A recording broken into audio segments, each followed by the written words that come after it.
Good afternoon, and welcome back to another episode of A Journey into the Mind. This is your host, Francis Mahan.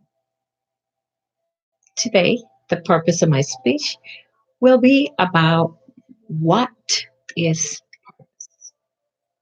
In a previous video, I gave an example as to what is purpose. I am sure that regardless of your background, your religion, your social status, your financial status, your race,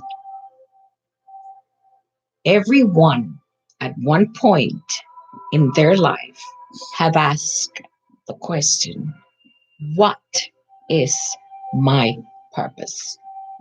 What is my purpose in life? When I first wrote my first book, A Journey into the Mind, I asked myself the same question.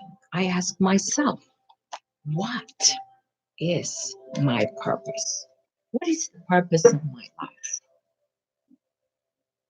Did you know that you can be financially, in a relationship, emotionally, and spiritually balanced and have the true meaning of what purpose is in life? That is what is required. I'm giving you a hint ahead of time as to what is purpose. In order to have purpose, we have to be emotionally balanced. We have to be able to deal with everyday problems and encumbrances in a way that help us solve any problem that we have and come away from it in a calm and peaceful manner.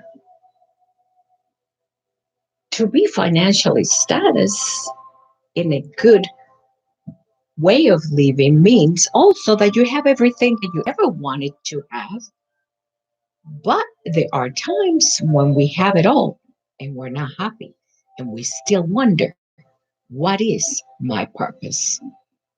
I have heard many stories about people that were financially secure, had a great job, had a great relationship, yet they ask the question, what is the meaning of life? Is there more than what I'm doing and what I'm having in this present moment?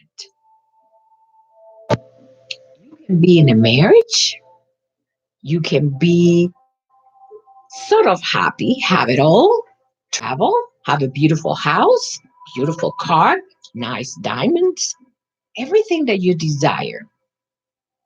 And one day wake up and ask, is this all there is to life? Is there something that I'm missing that I have not concluded in my life? And therefore, I feel this gap that says, I need to do something else in order to feel completely balanced, to be emotionally, mentally, and spiritually balanced with everything complete. Dr. Dorothy Furman, who is a psychotherapist and also the bestseller of the book, Chicken Soup for the Mother and Daughter, say that in order for us to be able to discover that voice, that inner voice that speaks to us, first of all, we have to listen. We have to listen to that voice. Because when you have that feeling inside that something else is missing, there is an inner voice speaking to you, to me, and to us that says, listen to your gut feelings. And then she says, you must follow. You have to follow in order to find out what that inner voice is saying to you. How do we find that inner voice? Let me give you a good example.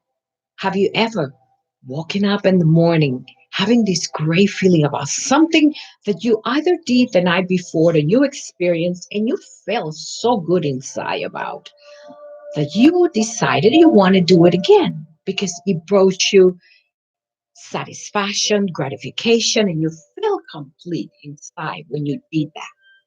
Whether it is running, competing, writing a book, poetry, music, composition, anything that you are creative at is part of that feeling that makes you feel inside that you are complete.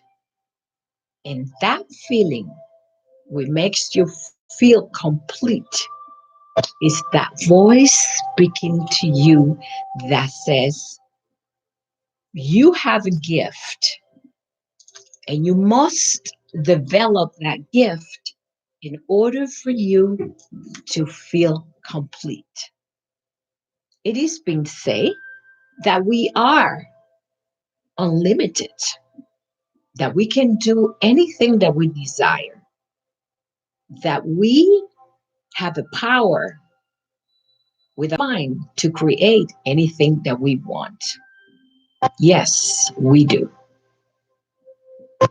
But in order to listen and to understand what that potential is, we must first discover that gift that we have within. Let me give you an example. Jesus. Jesus didn't go to university. Jesus wasn't a scholar in any great institution of education that teaches anyone how to converse, how to influence, or how to do anything with people in a group gathered together. Yet, he mastered to influence a multitude of people, and he mastered to create magic. Another great example is Buddha. Sometimes, in order for us to find that gift, that void, that something that is speaking to us, we have to be able to walk away from the present moment and follow to our inner gods. And that is precisely what Buddha did. Buddha had a child, he was a prince, he lived in a palace, he had it all. Yet, that inner voice was speaking to him, and he followed through. And look at the influence that he has today. Moses was another one. He went to the mountains to listen to the voice of God. He followed his inner gut feelings. Another example is Muhammad. There are no limitations. This is one of the greatest example ever. Muhammad did not know how to read or write. Yet, look at the influence and the impact he made in the Muslim world. My friends, we all have a purpose. And that purpose is not to just get up in the morning, go to work, and be satisfied with the daily living. That purpose is to discover the beautiful gift that we have all been given and to cherish it with the world. Because only then will you feel complete, fulfilled, satisfied, uplifted, and balanced in life. The only way to be able to find out what our gift is to explore from within, to go inside ourselves, and to be able to find out what brings us, you and me, that satisfaction, that gratification, that's something that wakes us up, that's something that says, you must do it. that gut feeling that bothers you, just like a headache that won't go away. That is exactly what it feels like. It's there until you grasp it and do it and fulfill it and act upon it. Only then can you share your gift with the world. Only then will you feel complete. Only then will you cease to seek outside yourself for that which is already been given unto you.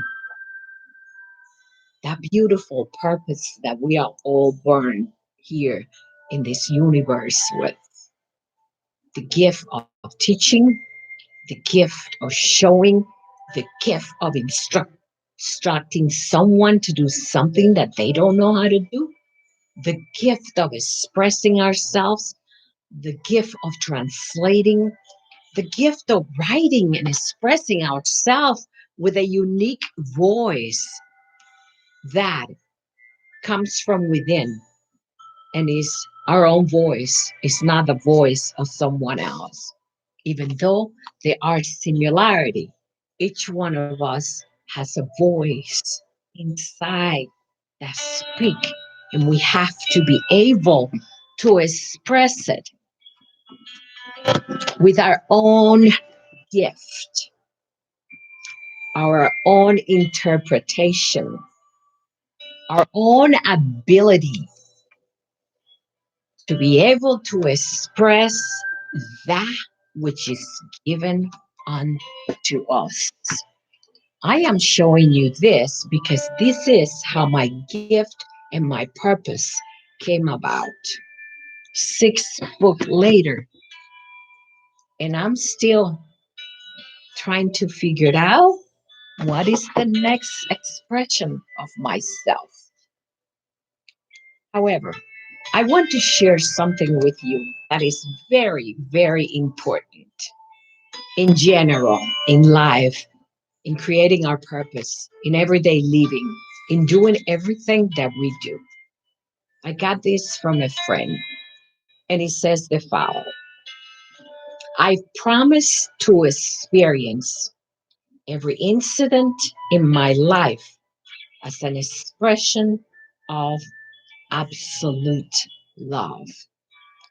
On our hectic and daily living, it is more than treacherous to be able to find that inner peace that can keep us in a state of loving without derailing us from our state of being, from our spiritual self, whether it is in traffic, at work, people, neighbors, grocery, a line, anywhere.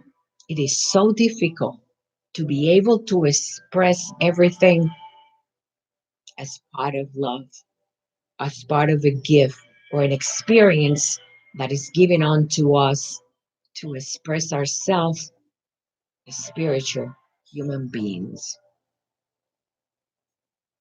It has been a pleasure as usual to be able to give you this insight from within and share it with you because I couldn't keep it inside of me and it won't be worth anything if I didn't share it with you. Thank you so much for listening. Have a wonderful week. Love and light. This is Francis.